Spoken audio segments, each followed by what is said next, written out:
I've been kind of obsessed with World of Warcraft for a while now, but I think I need to hard focus on specific points of WoW since I've been reacting to all these cutscenes. Like, there are a lot of little things that I don't know the intricate details about that makes digesting new content for it a little bit harder to, you know, fully sustain. So I'm going to be having you guys through my Discord server send me a bunch of different stuff you want me to react to. A bunch of Platinum WoW, a bunch of Novel, the GOATs. You guys already know. You guys have already sent me a bunch of videos, so I'm excited to check them out. If you want to send me some and, you know, actually influence what I react to in these streams, you already know what to do. Hit the like button for your boy. It lets me know you want more videos like this one, and subscribing will keep you notified for when those live streams happen, when the videos go up, and it'll help us get it closer to our goal of 50,000 subscribers.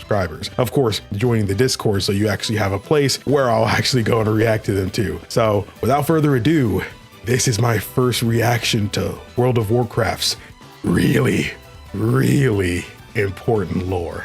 Okay, the first one we have from Platinum WoW, everything you need to know about dragons in Warcraft. This was sent by one of my mods, V, so shout out to her. I'm gonna hit that preemptive like button because let's be real here, it's gonna be a good video, even though I haven't seen any Platinum WoW, but let's go ahead and do this. Dragons I'm pretty interested in because they seem to play a really big part of like the story in some way, especially later on.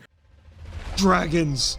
You can't get more fantasy than dragons, and sometimes Warcraft is a fantasy universe. Dragons are some of the most powerful beings on Azeroth who have wait, hold up. We are not even in, what the freak, bro? I'm like, hold up. This video is so low quality, it's just a 10-year-old video. An extremely in-depth lore that begins all the way back to the very foundation of the world. How did these magnificent beasts come to be?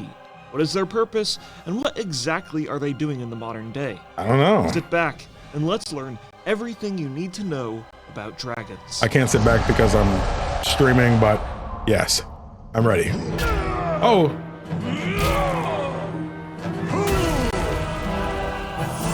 Our story begins during the Ordering of Azeroth. The Titan Keepers waged something like underrated, I feel. This is probably something I shouldn't be stopping the video for. But like when I used to do video essays and stuff like that, like I would import my script into the video when you upload it on YouTube. That way it gives it closed captions. And that's something I recommend everybody who uploads video essay type content to do, just because I don't know why, but I just retain information better when I have subtitles, but I do not want to look at auto-generated subtitles. But just letting that be known. War with the untamed elements on the planet and banish them to their okay. Our story begins during the Ordering of Azeroth. The Titan Keepers waged war with the untamed elements on the planet and banished them to their respective elemental planes. But not all of the elements were imprisoned.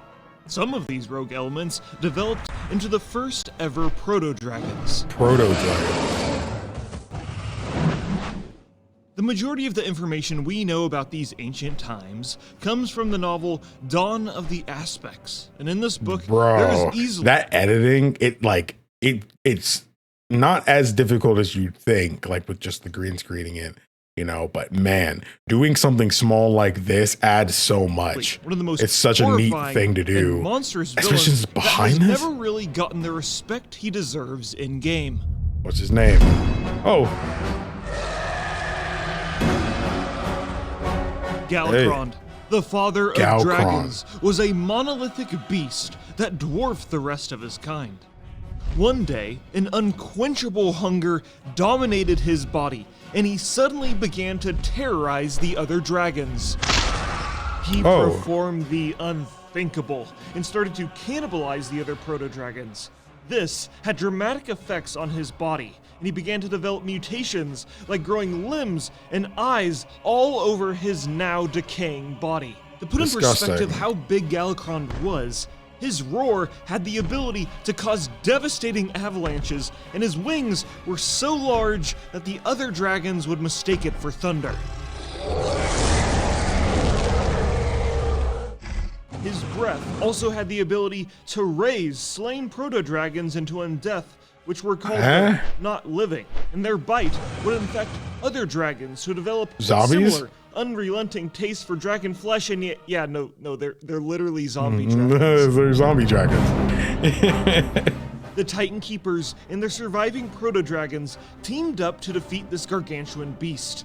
These heroes included the Titan Keeper Tyr, Malygos, Nozdormu, Neltharion, Ysera, and Alexstrasza. Dang.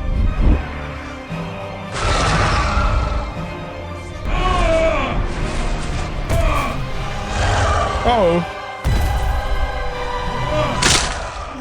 Howie! During one of the battles, Tyr's hand was bitten clean off by Galakron.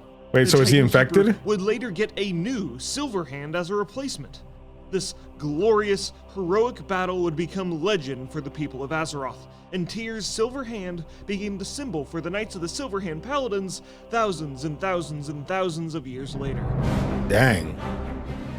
That's something I really like about WoW and, you know, other fantasy stories is that, like, the weight of time, I guess, where it's like, maybe it's just because in our world, we don't really have that in our real world, you know, like, I don't really know about specific people and the things they did thousands and thousands, like 5,000, 10,000 years ago.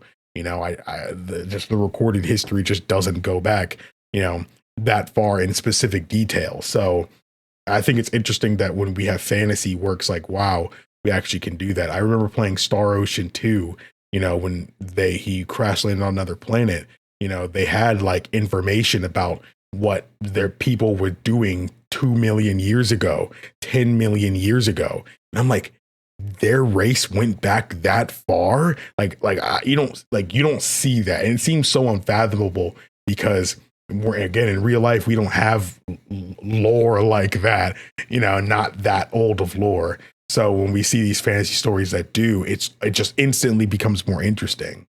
I love that. Galakron would later be defeated by the team of proto-dragons when Malygos flew inside of Galakron's mouth with a giant boulder and freezed it in his throat. Then Neltharion flew... Why? Nah, I'm rewinding not for any nefarious reason. I just need proto-dragons when Malygos flew inside of Galakron's mouth with a giant boulder and freezed it in his throat. Then Neltharion flew inside his mouth and blasted a zombie dragon down. Why did it happen twice? Why did it happen twice? On his throat to push the boulder in further. Because Galakron has little tiny proto-dragon arms, they were just too small to perform CPR on himself, and he choked to death and died. Is that really how he went out? Yeah, kind of a crazy and strange death for the biggest dragon in Warcraft history. That's what I'm saying. That's how he really went out. Oh, let me not. The final resting place for the Father of Dragons can still be found in the frozen tundra of Dragonblight. But the funny thing is, Galakron has a bunch of more screen time in Hearthstone compared to World of Warcraft, but maybe we'll see that change in a future expansion. After displaying their awesome power, the Titan Keepers were impressed by the 5 proto-dragons that defeated Galakron. The raw power of the Titans was infused into these 5 proto-dragons so that they could become the Power Ranger defenders of Azeroth and protect the planet from any future threats. Woo! All of the Keepers agreed to strengthen these proto-dragons, except for Odin, because he's kind of an asshole. Basically, in everything. They did it anyways. Ionar, the Titan of Life, empowered Alexstrasza and Ysera to protect all living creatures. Norganon, the Titan of Magic. What the freak is wrong with his foot? I mean, with his finger. Oh my goodness, I'm so sorry. Norganon, the Titan of Magic, empowered Malygos to protect the powerful arcane that dwelled across Azeroth. Amenthul, High Father of the Pantheon, empowered Nozdormu to guard the very fabric of time and space. And finally, Khaz'goroth, Amenthul, High Father of the Pantheon, empowered Nozdormu to guard the very fabric of time and space. And finally, Khaz'goroth, the Titan Shaper of Worlds, gave Neltharion the power of the earth and whatever dwelled beneath. With their powers combined, this council of beings called the Aspects became the first ever fully fledged dragons to ever grace Azeroth, and now it's their mission to be the world's eternal defenders. When the Aspects were granted this power, in the sky there was a rare celestial event called the Embrace, where Azeroth's two moons embraced one another. The only time a dragon can be transformed into an Aspect is during this event, which only happens every 430 years.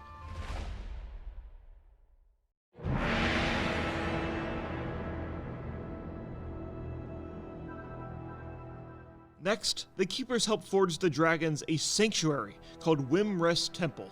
This giant tower would serve as a meeting place for all of the dragonflights and be the heart of dragon culture. One of the many parts of dragon culture is something called a Visage Day. Visage Day is when a dragon comes to age and they perform a ceremony atop the Wimrest Temple to choose their humanoid form.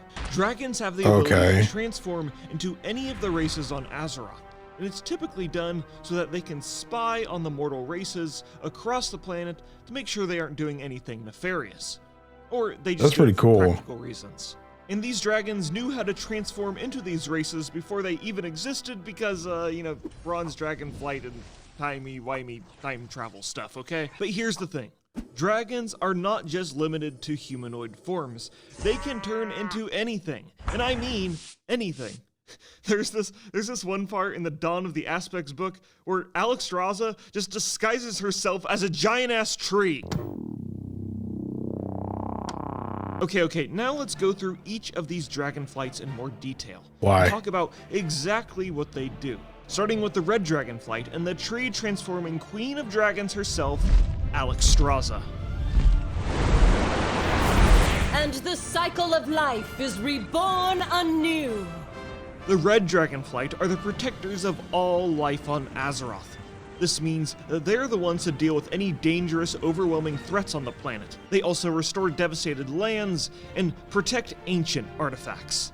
One of the special abilities they have is that their fiery breath can either bring horrible destruction or rejuvenating life. We can see the healing effects of the fire firsthand during the Wrathgate cinematic, where they scorch. Oh, is that what was happening there? Is that what it was actually? Because I feel like I remember, like, after that whole thing had happened, we saw the dragons, but I didn't realize what they were doing. That's pretty great. The Alliance commander, Bolvar Fordragon, with their healing flames. I mean, doesn't Bolvar look healed? Just ignore the horrific charring all over his body that seared his flesh beyond recognition.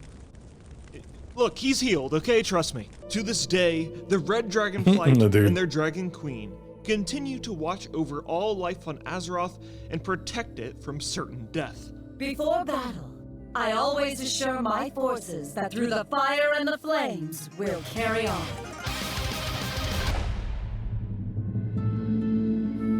Fire, literally. Time may pass, but the dream is eternal. The other dragons of life are called the Green Dragonflight, who you don't see very often when exploring Azeroth. That's because this dragonflight mainly resides within the ethereal plane known as the Emerald Dream.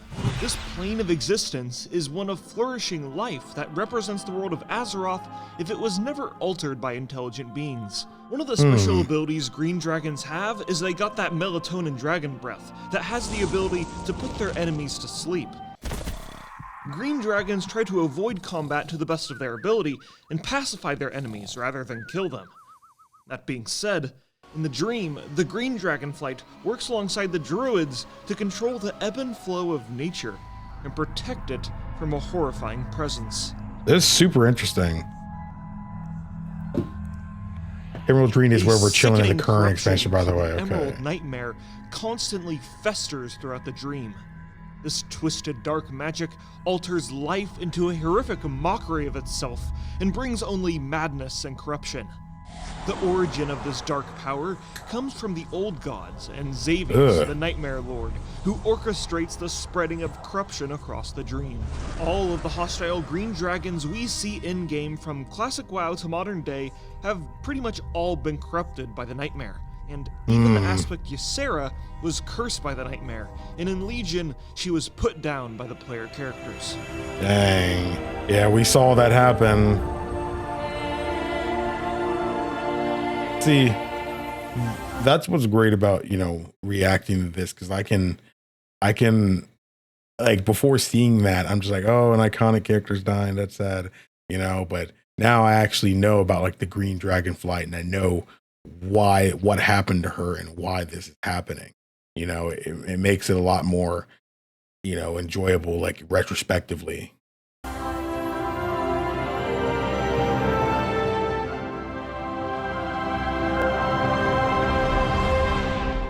The Green Dragon aspect would return in the Shadowlands expansion in the Zone of Ardenweald, which is like the Emerald Dream, but for dead creatures. And she helps Tron to fight Sylvanas and stuff.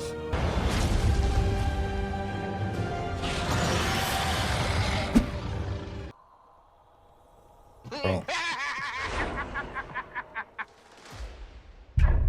Bro. I will teach you ignorant children just how little you know of magic. The Blue Dragon. You guys were saying that they get voice actors, Platinum WoW gets voice actors for this kind of thing. That's actually really cool. I'm glad they do that, because, you know, nobody would really care, you know, if he just kind of did those moments himself, you know. But getting people to do that, it actually does, you know, it does go the extra mile. It adds another seal of quality to the videos. I'm very much enjoying this video. I've both simultaneously feel like I've been pausing too much to comment, while also simultaneously not talking enough because I get invested. That's how I know we're in for a really good video here. Led by Malygos is an enclave of dragons committed to protecting the use of magic on Azeroth and making sure it doesn't fall into the wrong hands. Malygos and his blue dragonflight went dormant for thousands and thousands of years after a major defeat I'll talk about later in this video during the War of the Ancients. Dang. And the dragon aspect was weakened, depressed, and a little bit insane. But then again, who isn't? Platinum WoW might be spitting, guys. Spitting indeed. Malygos would fully regain his power and sanity during the events told in the comic book series Shadowwing, a collection of books with just some wonderful artwork, huh? In this series, Terragosa, one of the members of the Blue Dragonflight, That artwork is very good. I don't know what he's talking about. That's very good. brings some nether drakes to the Blue Dragonflight domain called the Nexus in hopes of balancing the magical energies inside of them. Instead, these nether dragons try and take over the Nexus, and then Malygos eats all of them, which then restores his sanity and his power. After spending 10,000 years dormant, Malygos realized that he really wasn't doing a good job of protecting the magic across Azeroth. The puny mortals on the planet had been abusing the power he was supposed to protect, and had summoned the Burning Legion on Azeroth multiple times and fractured the world in the process. Malygos acted swiftly and started to divert all of the magic across Azeroth's ley lines and suck them up into the Nexus. This violent siphoning of magic had dramatic effects on Azeroth's world soul and caused irreparable damage. Furthermore, Dang. the mages of Dalaran noticed that their spells did not have the power they once had. You see, this was Malygos's biggest mistake, getting between a mage and their magic. The Kirin Tor mages said, "Fuck you, you goddamn scaly son of a bitch," and teleported their entire city from Hillsbrad foothills and into the air above Crystal Song Forest in Northrend. These mages then put their war against the Lich King on hold and teamed up with the red, bronze, and green dragonflights and the Horde and the Alliance and started the Nexus War.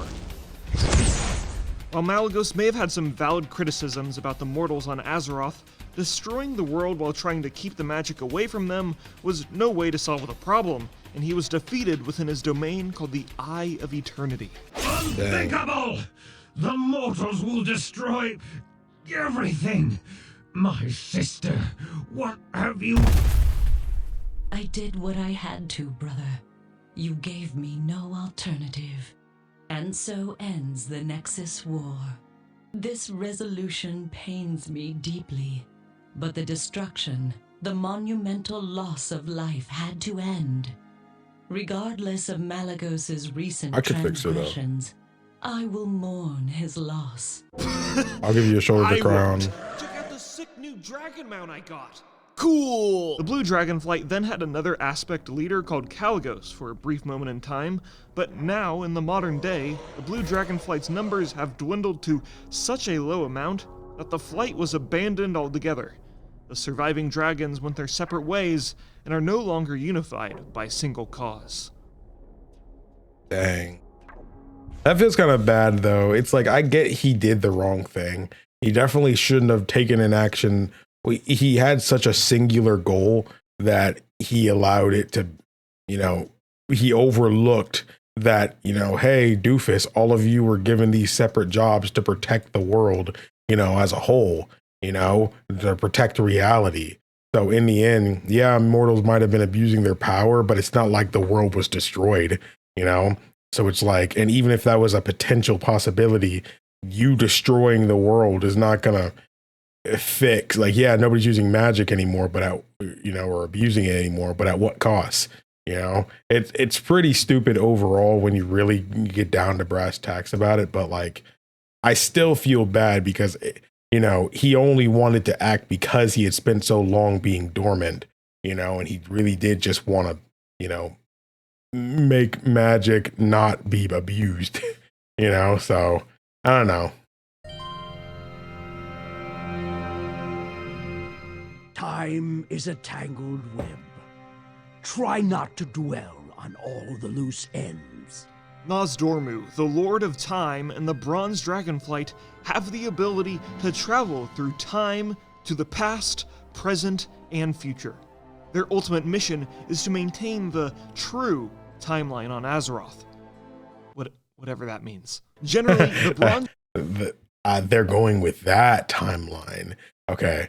They don't often, I don't see that many time travel stories these days where they have a true timeline. I know Final Fantasy is kind of doing that, not in 14, but in a game I won't mention for spoilers' sake, but they're kind of doing something similar right now with the true timeline. And they have this legion of beings that are acting to keep the thing, you know, keep us on the right track.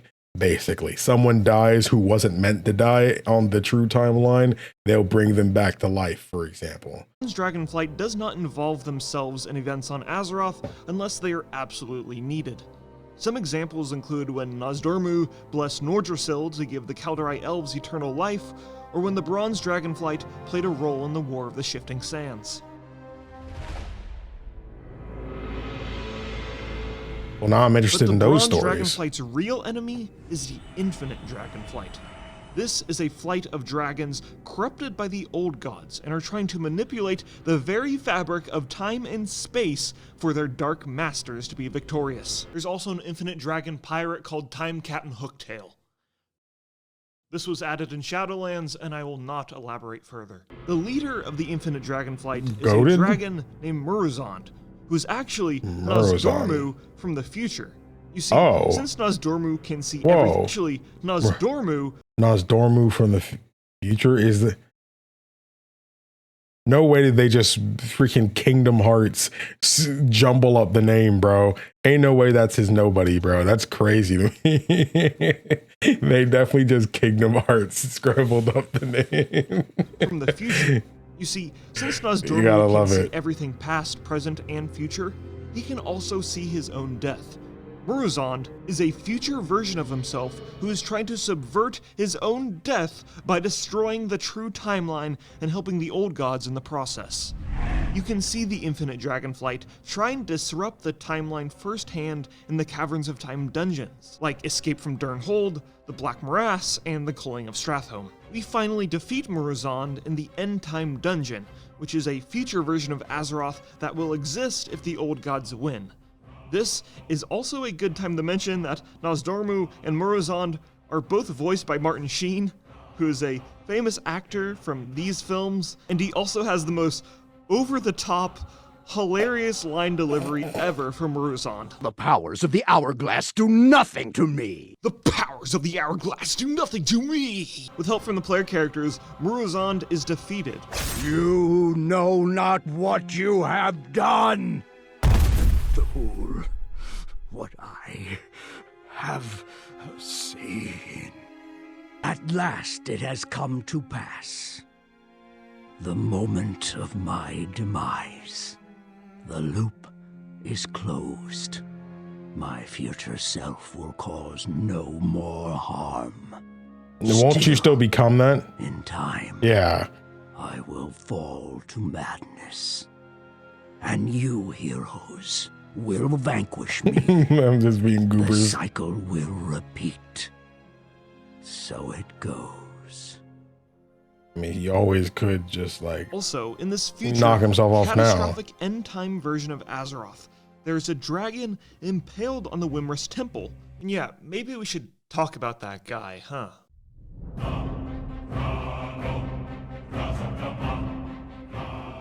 Let's jump all the way back to when the dragons first got their powers. You know, while the other aspects got to enjoy being the protectors of life, taking naps in the Emerald Dream, controlling the flows of powerful magic, and traveling through time and space, you know what Neltharion, Guardian of the Earth, had to do? Sit in a cave, bored as hell. Furthermore, having the powers of an aspect was a gift, but also a burden.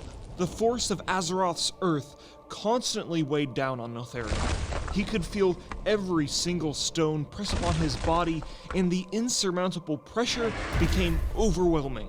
This weight was his burden to bear alone, and ultimately, he found it to be too much.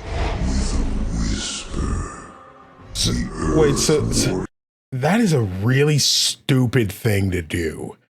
Like, when he was given that power, why would you put the weight of the entire world, physically speaking, on one being and expect them to basically carry that forever?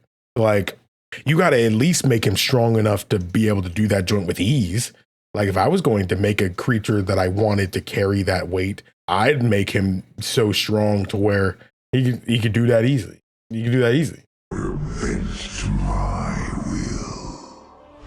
The Earth Warders seek relief from this immense suffering, and that is when the whispers of the old gods, imprisoned deep within the earth, invaded his very soul.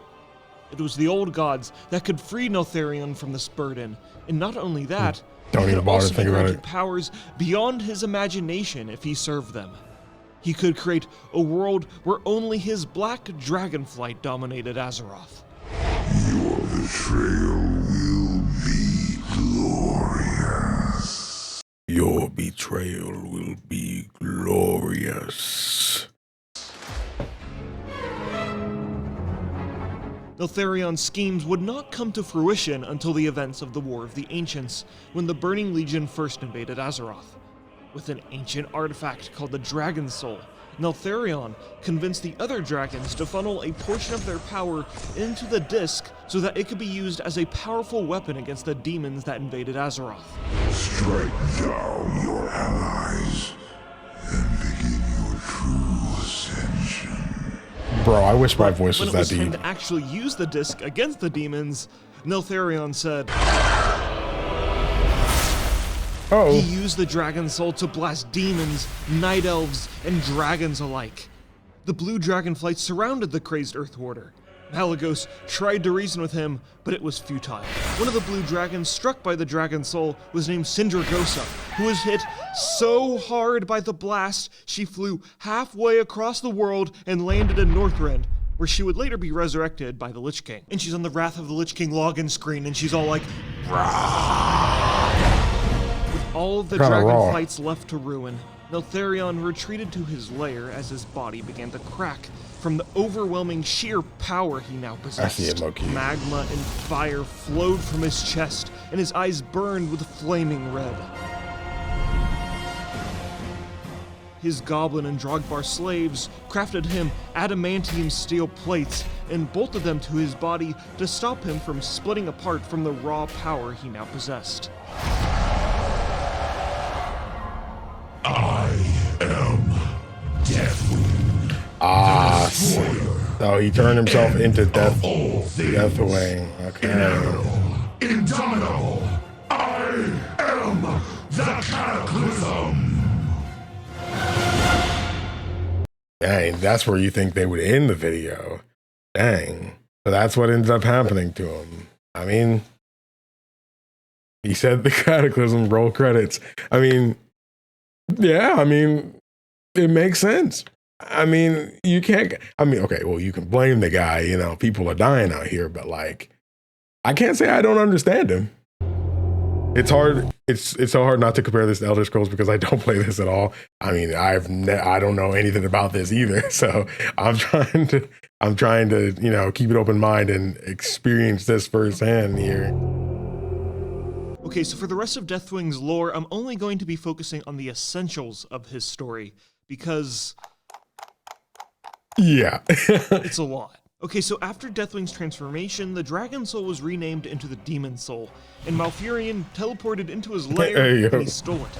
Then Illidan and Ajara's army stole it from Malfurion, and they tried to use it to open up a portal for the Burning Legion within the depths of the Well of Eternity.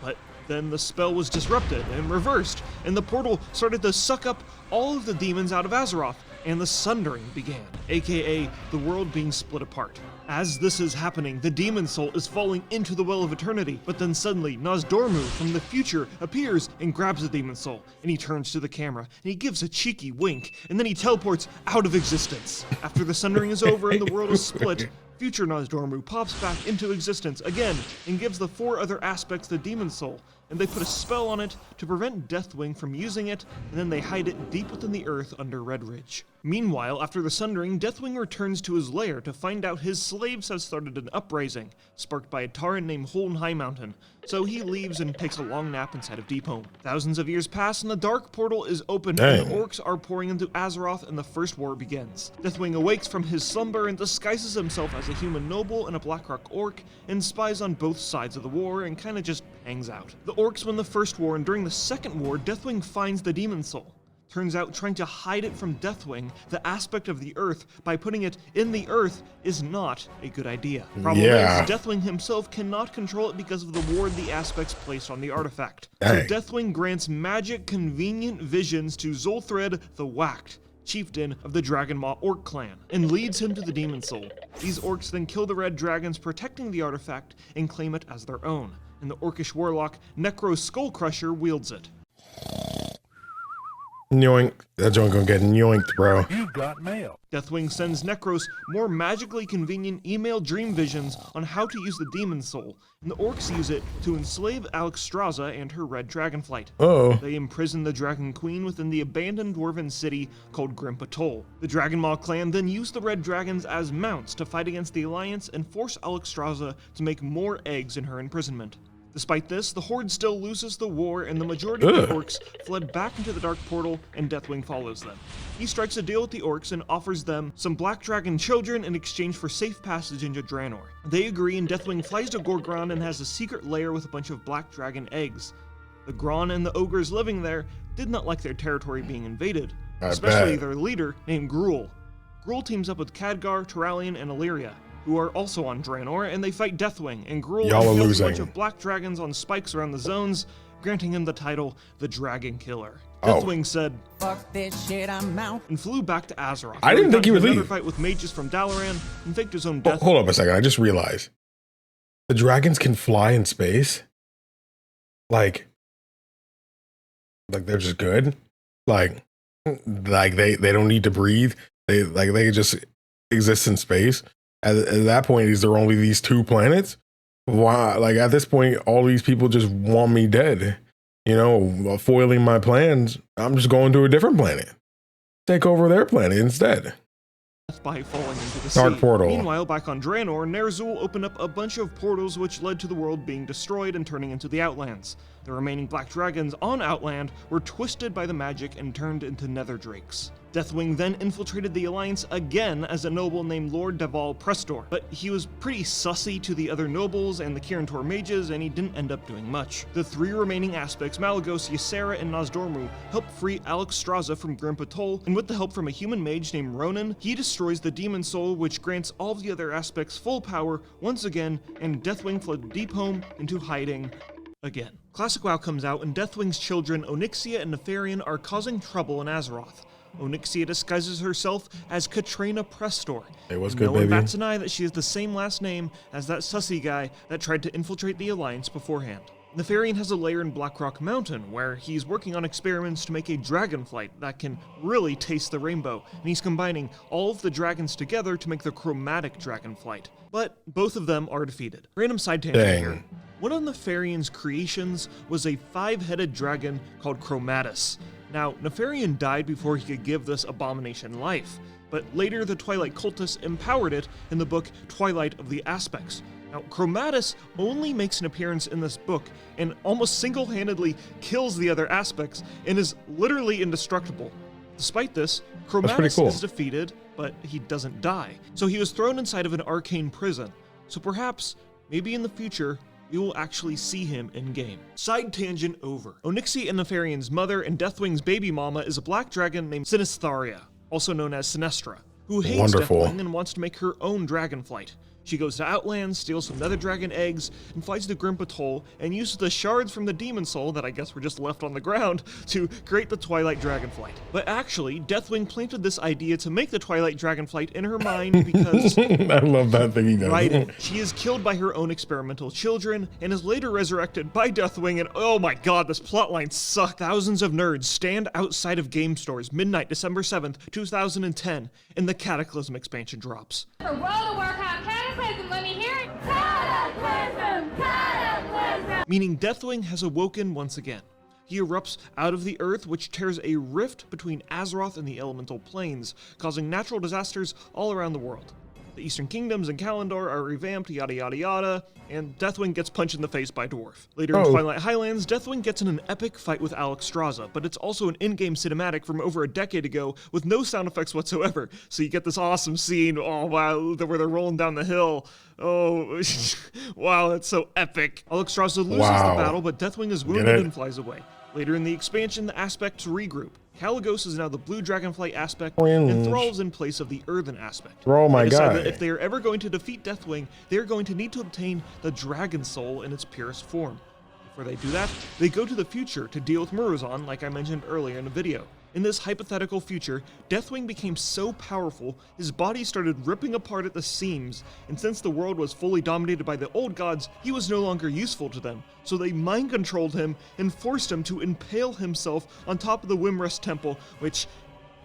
That's messed damn, up. that is badass. Okay, That's now with messed Murozond up. killed, now we can travel back in time to the War of the Ancients, grab the Demon/Dragon Soul, and then travel back to the present time and start the Dragon Soul raid, the last raid in the Cataclysm expansion. Okay, so the actual Dragon Soul raid gets ragged on a lot by the player base by being pretty meh gameplay-wise. All these there is things. Absolutely no denying that Deathwing's death at the end of this raid is the coolest death of any villain ever in the Warcraft universe. So the Dragon Soul is empowered by the aspects, and then Thrall shoots a giant laser beam at Deathwing. And then you get to go on an airship and parachute onto Deathwing's back. That's pretty raw. Rip apart the plates holding him together, and then Thrall shoots another laser beam at him, which makes a giant hole in his chest, and he falls into the Maelstrom, a swirling vortex where he originally birthed from, and the same place where he first betrayed his friends. And as this giant dragon is clinging on for dear life, fire and magma spewing all over his broken body. That's a cool design, by the way. Push him down, and then finally, Deathwing is defeated by Thrall shooting another giant fucking laser beam!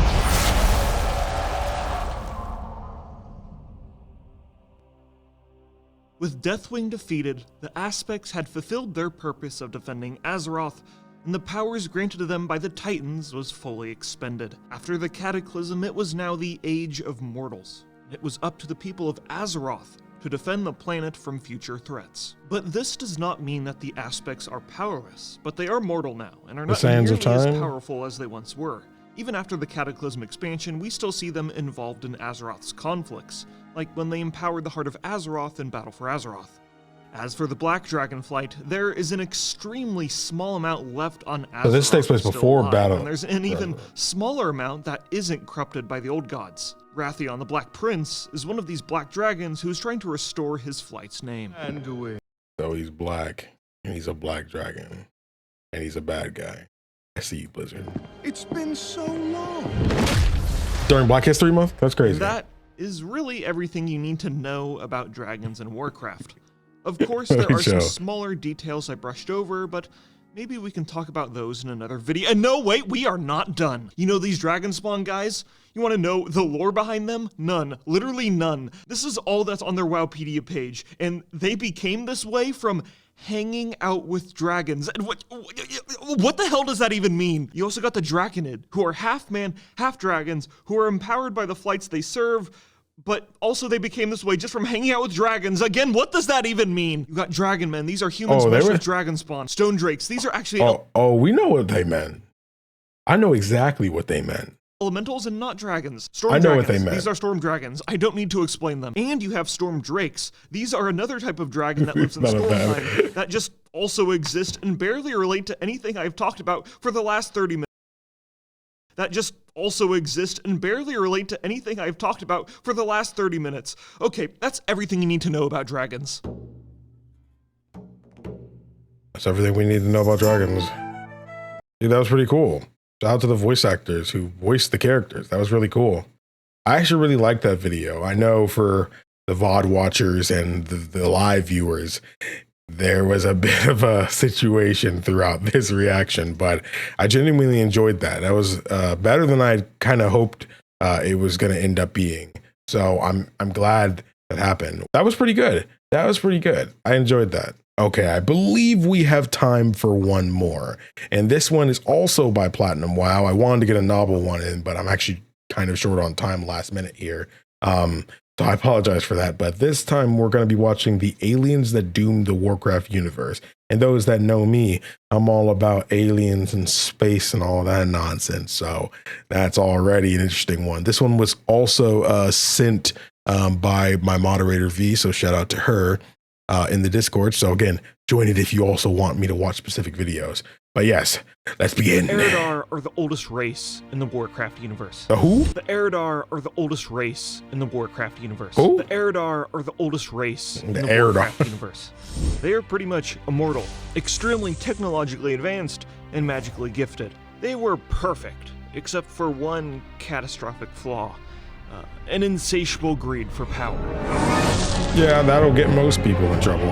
And this greed led them down a dark path and ultimately doomed not only their race, but the entire Warcraft universe into an intergalactic war. I'll explain how that happened, just let me set the scene first. Long ago, the Eridar lived on the planet of Argus.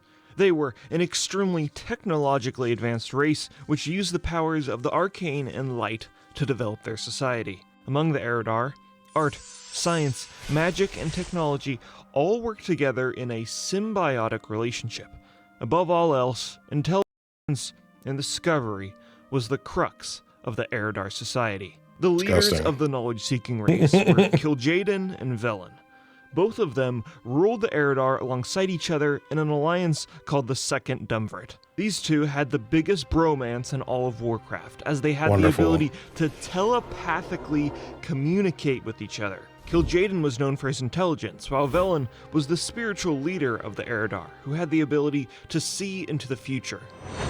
That always goes well. Long ago, a strange curse started to spread across Argus, which diminished the Eridar's memories. The Eridar prided themselves on their intelligence, so there was no curse as devastating as this. Some suggested quarantining these cursed citizens, or even banishing them. But Velen refused to turn his back on his people. With an artifact called Ture, which conveniently fell from the sky sometime prior, Velen called upon its ancient Naru powers to cure his people of this great ailment. You, what is 9 plus 10? 21? Incorrect. May the Naru bless you. The Naru that granted him this artifact are benevolent beings made of pure light that had chosen the Eridar and bestowed them with great artifacts to enhance their magical capabilities. But for some, this power was not enough. First signs of Fel.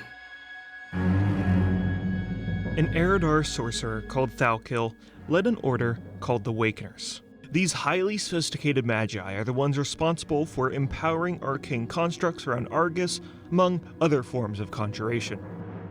But this power was not enough to satisfy Thalkil's hunger. The sorcerer searched through the great dark beyond for an even greater power. In his pursuit, he was able to hone in on the power of Fel magic and learn to summon demonic creatures from the twisting nether. In hopes of ushering in a new, glorious age for the Eridar, Thalkil displayed his newfound powers to the leaders of Argus. Here's a small taste of my Fel magic. What'd he do? Huh? Uh-oh.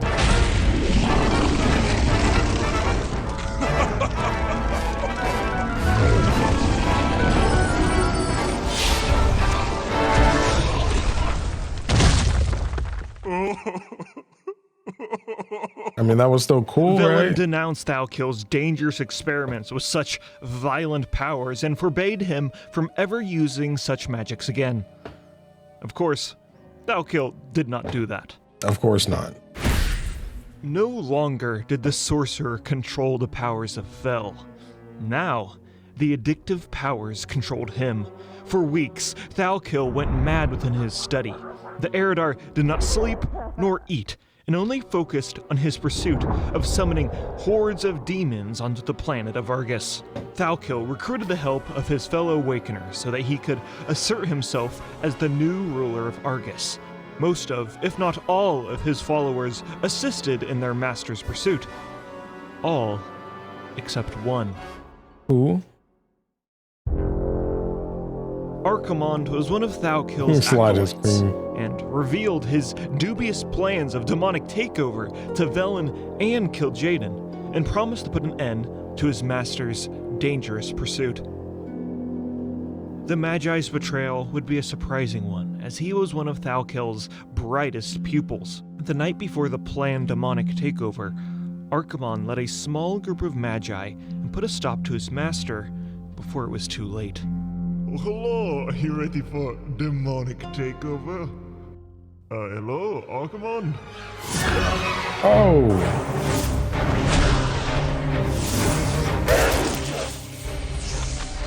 Dang, y'all gonna wash that easy? Eagerly await your agonized screams.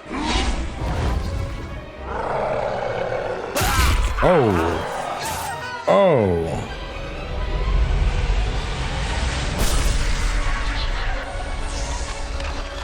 The legions will be done.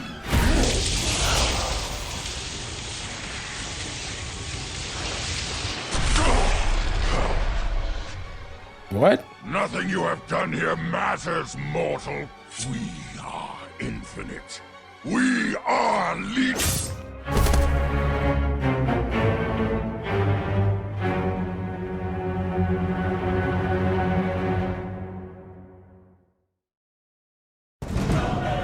Dang.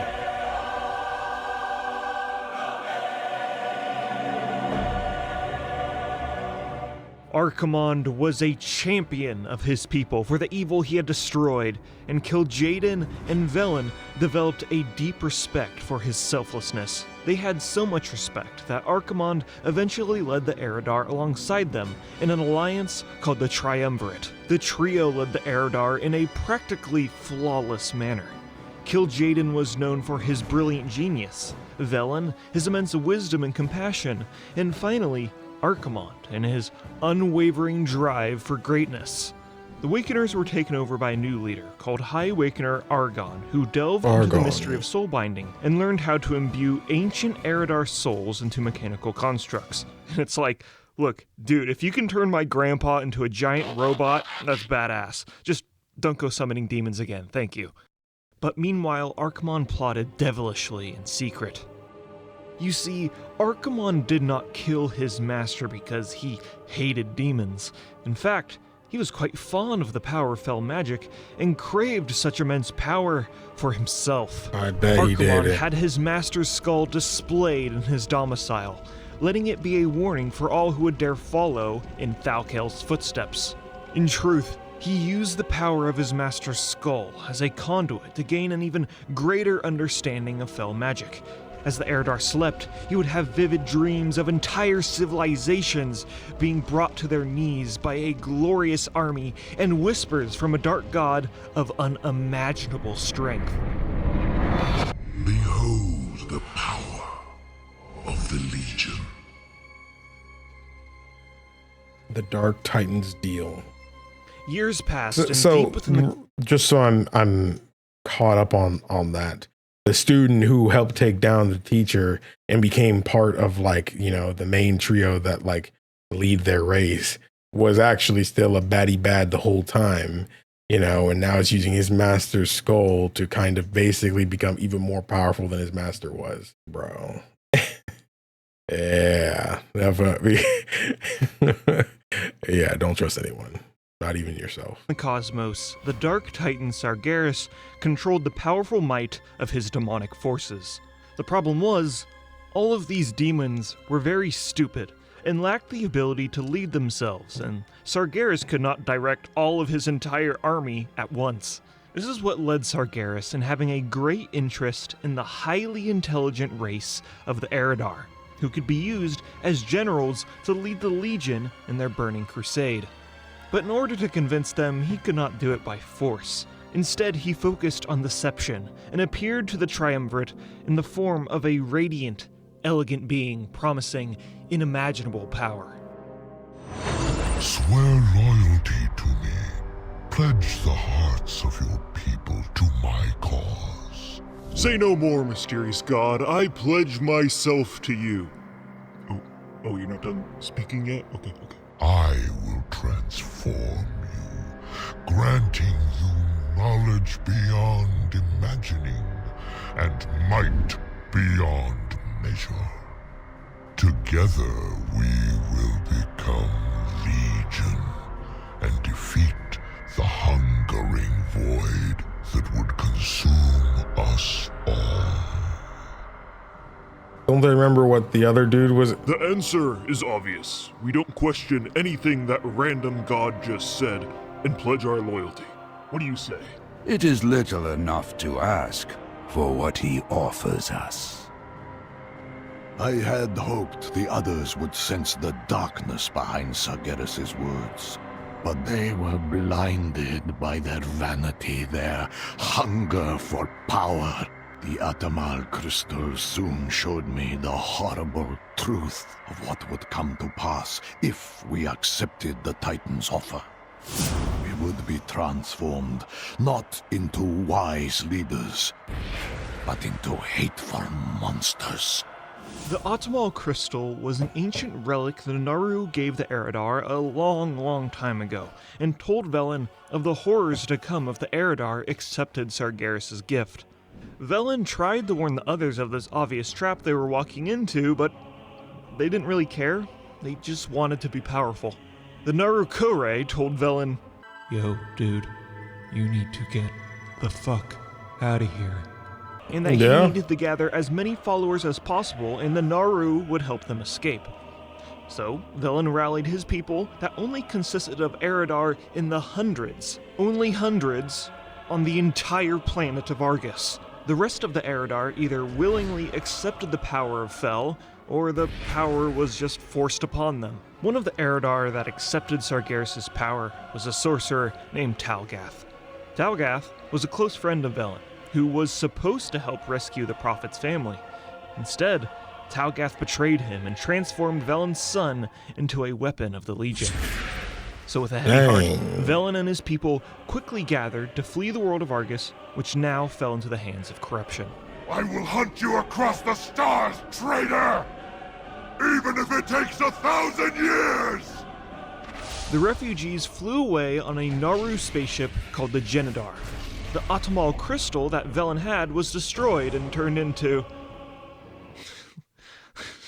Look, I can't even make this sound cool. They turned into the Chaos Emeralds from Sonic. No, I'm not kidding. The Atamal crystal blew up into 7 crystals, all different colors of the rainbow, and they're extremely powerful. Hey, let's not disrespect freaking Sonic, bro. I'm telling you right now, Sonic with them Chaos Emeralds is probably one of the most powerful fictional characters. I'm legit not kidding. I'm like, if you read the comics, bro, I'm legit not kidding. Where's that damn 4th Chaos Emerald? The fleeing Eridar renamed themselves into the Draenei, which means the exiled ones in their own tongue. Their corrupted kin back on Argus were called the Minari Eridar. The word Minari means something horrifically wrong, something twisted and unnatural and defiled. For an undisclosed amount of time, the Genedar flew through the cosmos, visiting dozens of planets and hiding from the wrath of the Legion. At some point in time, the Genedar split into 2 different ships. One continued to be called the Genedar, and the other was the Xenedar. The Draenei on the Xenedar are the Draenei who would eventually become the Lightforged Draenei, who are just Draenei, but cooler and imbued with the powers of the light. I would go into more detail about their lore, but really it's just, they fight demons, the end. Kil'jaeden and Archimonde were transformed into the most powerful generals in all the Legion.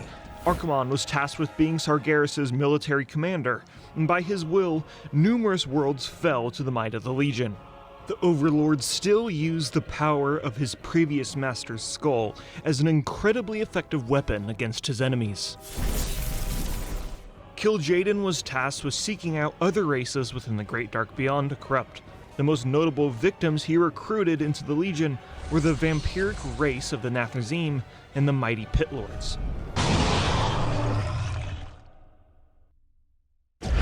Another way the Legion was able to bolster their ranks is through demonic warping of the Eridar. This includes creatures like Wrathguards, Eridar Brutes, Doom Maidens, and the most horrific creature of all, the Urzul, which are created by combining multiple tormented bodies and souls of the Eridar into these warped, hellish creatures. Argus was transformed into a barren, fel-infused wasteland, and Sargeras ordered the construction of a temple of darkness built into the planet's core, and the world would serve as the army's base of operations in their burning crusade to destroy all life in the universe. With the Minari Eridar corrupted and driving the overwhelming might of the Legion, they became an unstoppable force in the Warcraft universe, and a good majority of all of the bad stuff that happens in the universe afterwards leads back to them. Corrupting the Orcs and destroying Draenor? Legion's fault. The sundering of the world? The Legion's fault. The creation of the Lich King? Legion's fault. The destruction of the World Tree?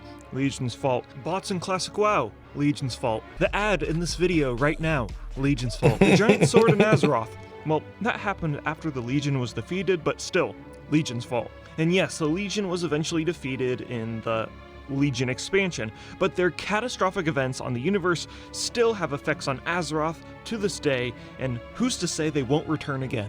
And do you know who we have to blame for all this? The Eridar. You know, if they just chilled out for a second and considered the consequences of accepting Sargeras' gift and listened to what Velen had to say, we would not be in this mess. So thanks, guys. No, but seriously, thank you, because the Legion is one of the coolest things in World of Warcraft, and I'm gonna join them. In Sargeras' name, I pledge my soul to you. Also, like and subscribe. I'm flying away.